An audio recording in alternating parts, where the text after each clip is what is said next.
Este tema que vamos a desarrollar en dos videos es el de etología y está muy relacionado a los temas que desarrollaremos después que tienen que ver con bienestar animal. De la misma manera, entonces, van a encontrar el capítulo 12 en el libro sobre etología y después otros autores han escrito el 13 y el 14 sobre comportamiento y bienestar animal en ovinos y en bovinos, gente de otras universidades y con esa especialidad. Entonces, todo está perfectamente relacionado y lo que yo les voy a contar ahora está escrito en el libro, simplemente lo pueden repasar como un audio y tiene algunos detalles quizá de experiencia personal, pero seguramente van a ustedes poder encontrar toda la información en los capítulos del libro para poder hacer los TP correspondientes. Cuando nos referimos a etología, en realidad lo que se estudia es el comportamiento, la conducta y las costumbres de los animales en su propio medio ambiente. Nosotros podemos razonar que entender la conducta de los animales nos va a facilitar muchas cosas, porque por un lado nos permite proteger a los animales, o sea, no tratarlos de una manera que les resulta incómoda o impracticable. Si uno trata y maneja a los animales bien y de acuerdo a las costumbres de los animales, podemos de esa manera mejorar las producciones. Y por otro lado, si no hablamos de producciones, si hablamos de animales de compañía, compartir con animales siempre nos lleva a tratar de entenderlos de la misma manera que creo que ellos tratan de entenderlos a nosotros. Entonces, es muy importante saber cuál sería el comportamiento innato de los animales para poder razonar, manejar, organizar la forma en que hacemos producciones o convivimos con los animales.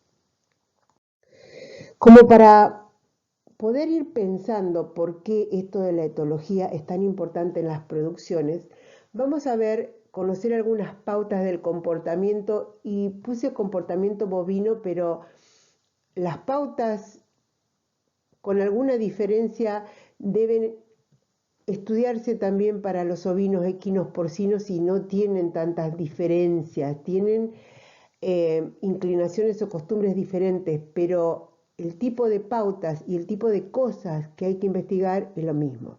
Por ejemplo, tenemos que disminuir en todas las especies animales las situaciones de estrés.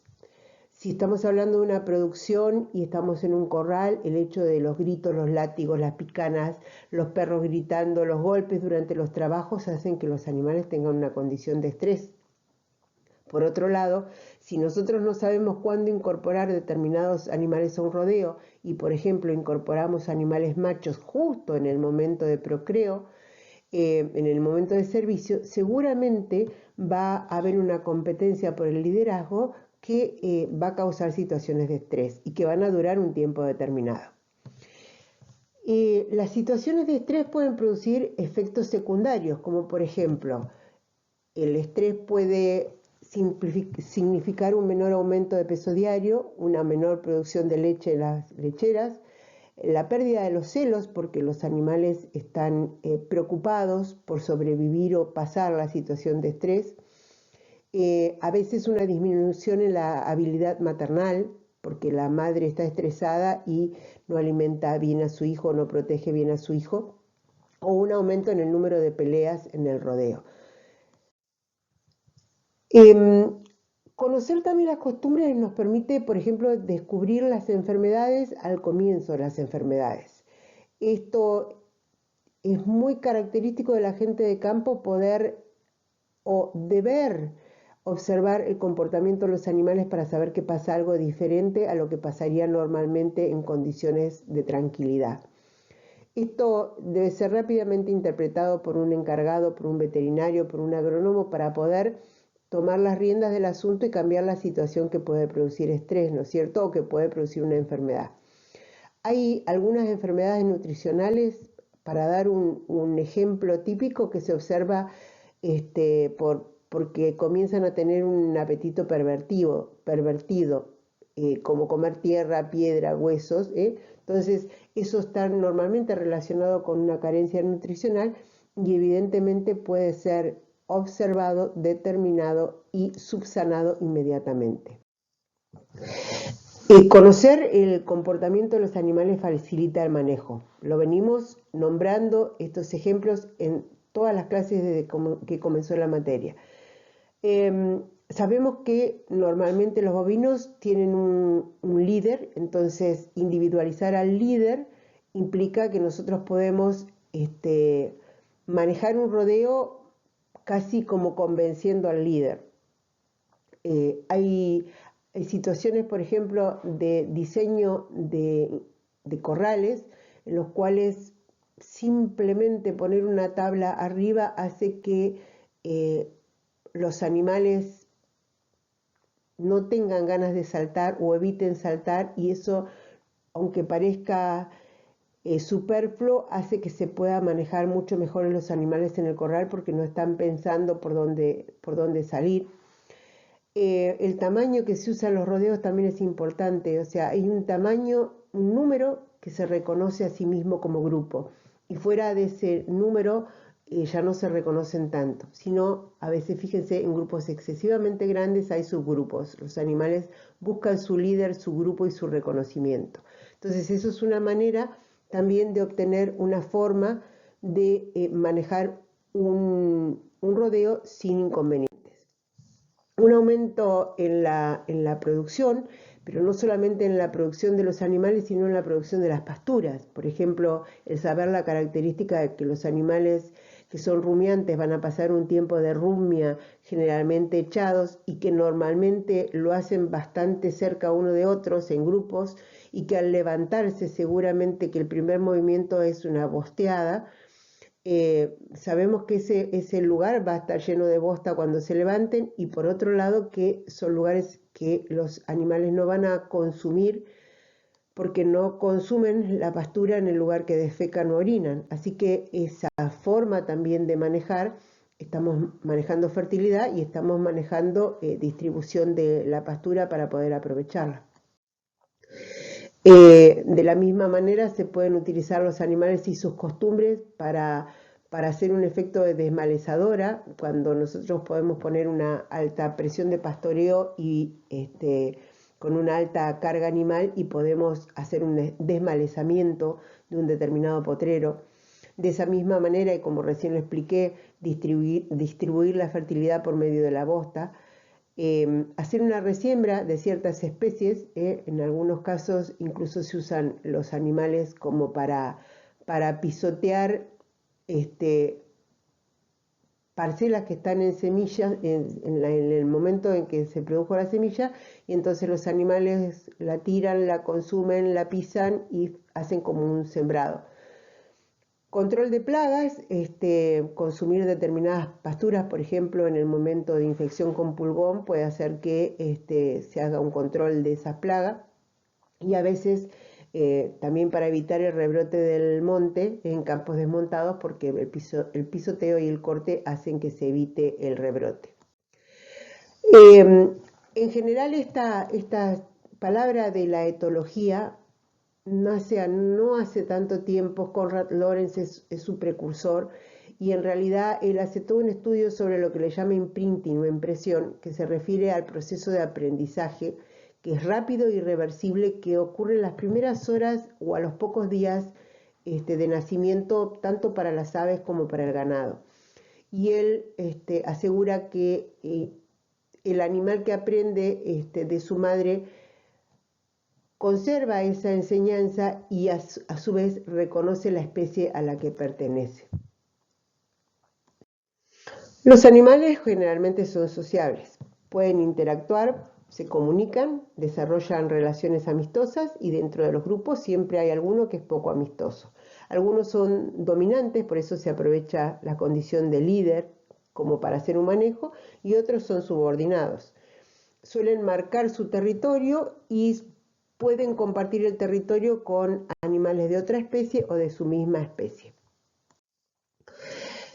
El patrón de comportamiento se refiere al segmento organizado de procedimientos o conductas o actuaciones que tengan los animales.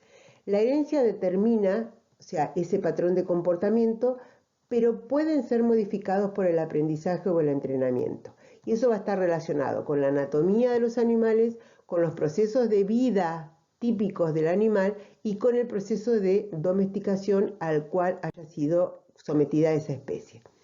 Entonces, hay cosas que siempre es interesante saber porque hacen a la facilidad del manejo.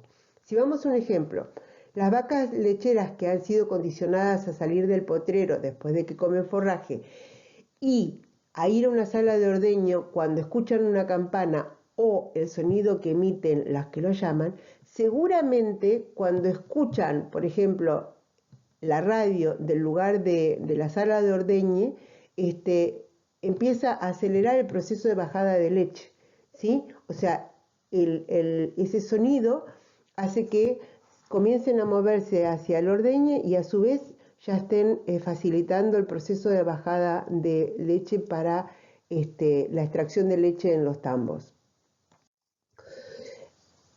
Generalmente los animales tienen el proceso de aprender cosas y lo hacen y lo repiten siempre buscando el mejor resultado. O sea, todo el comportamiento de los animales tiene que ver con el aprendizaje.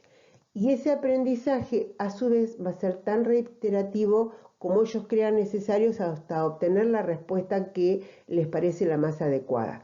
O sea, el proceso de aprendizaje es continuo, muchas veces olvidan y vuelven a aprender, pero siempre prueban hasta poder lograr un aprendizaje. O sea, el comportamiento está adecuado al proceso de aprendizaje que hayan podido poner en práctica.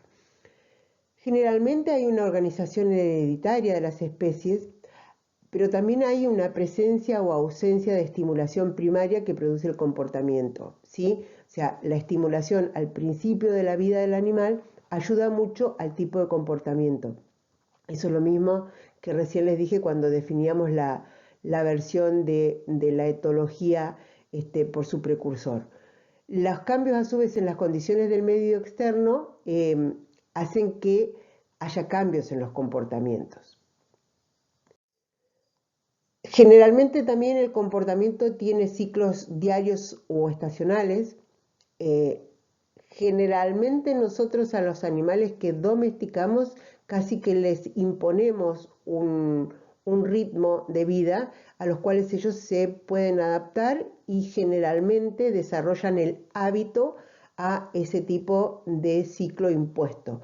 Pero por otro lado hay ritmos que son fisiológicos e internos que tienen que ver con el ritmo circadiano, que son cosas que se repiten cada 24 horas. O sea, los animales tienen un momento de despertar, tienen un momento de hambre, tienen un momento de siesta, siempre tienen un ritmo que ellos van a tratar de realizar en el día, pero a su vez ese ritmo puede estar influenciado por las condiciones que nosotros impongamos, como por ejemplo, si nosotros damos de comer en un encierro a determinada hora o si el acceso al agua de la bebida está abierto solamente determinadas horas del día, los animales van a tener el hábito de llegar al lugar de comida o de bebida en el lugar a donde tengan acceso a la misma.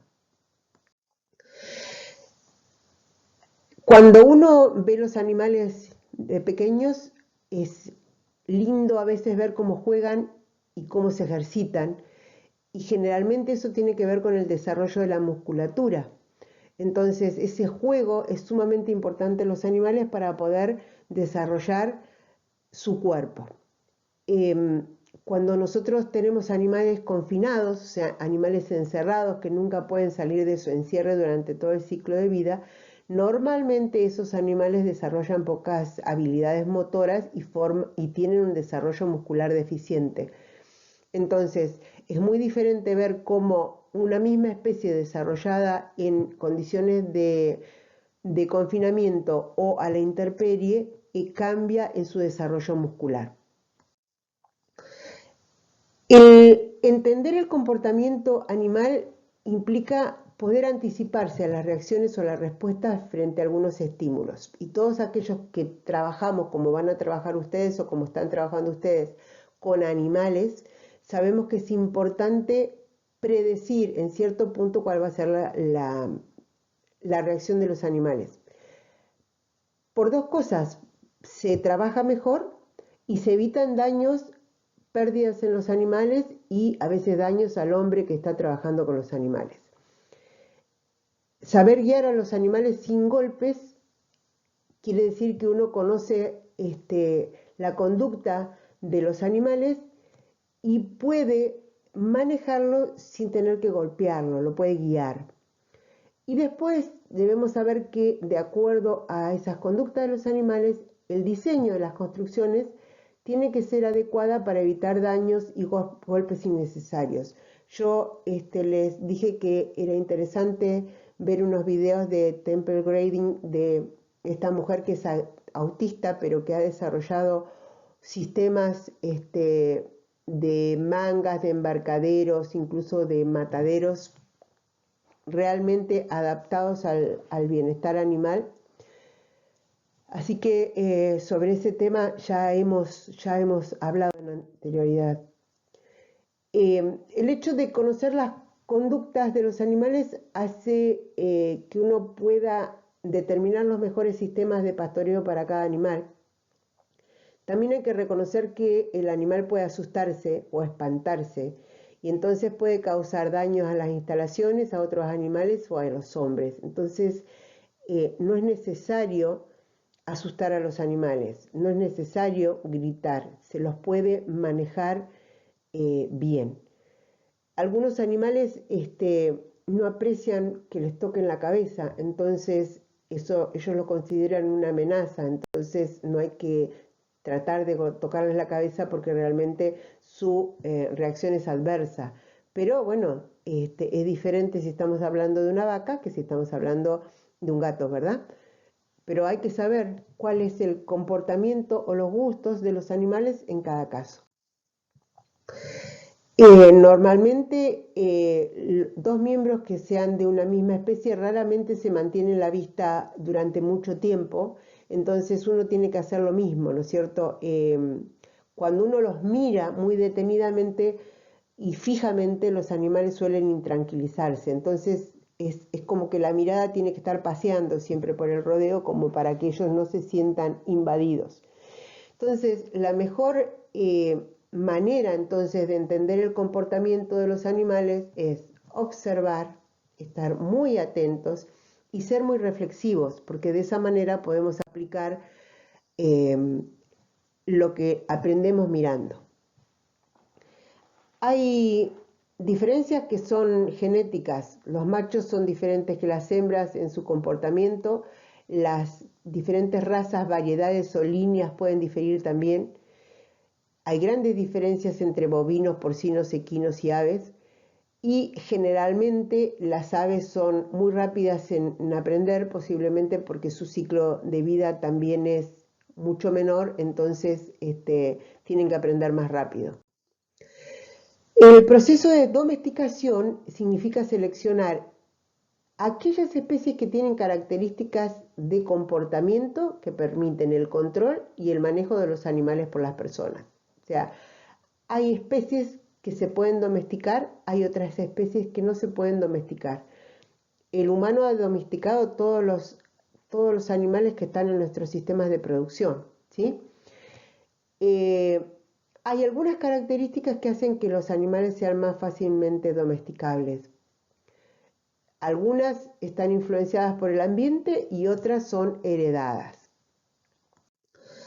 Si nosotros definimos la palabra gregariedad, es la habilidad de los animales para vivir en grupo. Cuanto mayor sea la habilidad de establecer grupos en los animales, más fácil va a ser una domesticación. El hecho de que los animales en algunas especies hacen una organización social hace que un rebaño pueda organizarse mucho más fácil. O sea, se establece fácilmente un líder y se establece fácilmente quiénes lo van a obedecer. Y otra cosa son los apareamientos promiscuos. O sea, cuanto menos machos haya por número de hembras, va a ser mucho mejor para una producción. O sea, fíjense que no sería nada comercial tener que tener un toro por cada vaca. Pero si nosotros tenemos machos que pueden procrear con un número elevado de hembras, la producción es mucho más efectiva y nosotros tenemos un número de animales relativamente menor que si tuviéramos un 1 a 1. Entonces, esto es una de las características también interesantes para el proceso de domesticación. La precocidad de los jóvenes es la idea de qué rápido pueden aprender a moverse y a defenderse y a desarrollarse los pequeños cuando nacen, y eso es bastante rápido en la mayoría de los animales. La otra es la facilidad para adaptarse. Los animales domésticos se acomodan a un amplio rango de ambientes y por eso se pueden incluir en diferentes sistemas de manejo o de alimentación, ¿no es cierto? Se alimentan a pasto en un campo, pero los podemos adaptar a alimentarse en un encierre. Y por otro lado, que tengan una agilidad limitada y un temperamento dócil, ¿no es cierto? Cuanto más tranquilos son, mucho más fácil es de poder domesticarlos y tener una producción con animales incluidos en ella. Dentro de las características que nosotros tenemos para los animales, hay características que se denominan instintivas. Por ejemplo, la capacidad de nadar, la capacidad de romper el caparazón de las aves y los reptiles, la manera en que buscan la ubre ni bien nacen, y el comportamiento maternal que normalmente tienen las mamás y que se transmite a sus hijos. Eso es como instintivo. Generalmente los animales van a distinguir a sus padres por el olor y por los sonidos. La mayoría de los animales copulan después de la pubertad sin haber observado a otros, aunque a veces les cuesta comenzar ese proceso de procreo. Y esto ya se los conté, las gallinas tienen sistemas de movimientos para sacarse los insectos de encima, que los pueden realizar cuando están en libertad y que cuando están en condiciones intensivas no lo pueden realizar. Debido a que muchas características son influenciadas por la herencia, estas pueden también ser cambiadas por la selección. O sea, cuando uno comienza el proceso de domesticación, muchas características son elegidas inicialmente y después muchas otras pueden ser mejoradas por selección. Hay cosas que hay que tratar de evitar, como por ejemplo el estrés psicológico, que significa aislar animales que han estado dentro de un rebaño. Ese estrés psicológico hace que tengamos una pérdida en la producción. O sea, hay que tener mucho cuidado cuando se aíslan animales, que sea por un motivo realmente importante, como por ejemplo porque se va a curar de una enfermedad o algo así, pero no aislar un animal que ha estado acostumbrado a vivir en un grupo, ¿sí? Lo que hay que saber también es que hay diferencias en la anatomía y en la fisiología de los animales que va a condicionar el tiempo que ellos van a gastar en el proceso de termorregulación, en el movimiento hacia la sombra y en la búsqueda de aire o de reposo. Entonces está en nosotros saber que hay animales que necesitan determinados lugares y si nosotros se los proveemos con fácil acceso, es mucho más fácil que los puedan encontrar y que no estén gastando no solamente tiempo, sino energía en encontrar un lugar para cumplir algunos procesos fisiológicos que necesitan hacerlo en condiciones determinadas. Algunos animales sufren más el calor que otros y eso tiene que ver con la distribución de las glándulas. y hay otros animales que carecen de un sistema efectivo de transpiración. Entonces, por ejemplo, los porcinos, cuando nosotros los vemos chapotear en el agua o buscar un chorro de agua, realmente lo hacen para mantener una temperatura normal en el cuerpo. Entonces hay que saber que esos animales lo necesitan porque es parte de su proceso de termorregulación. Vamos al próximo video.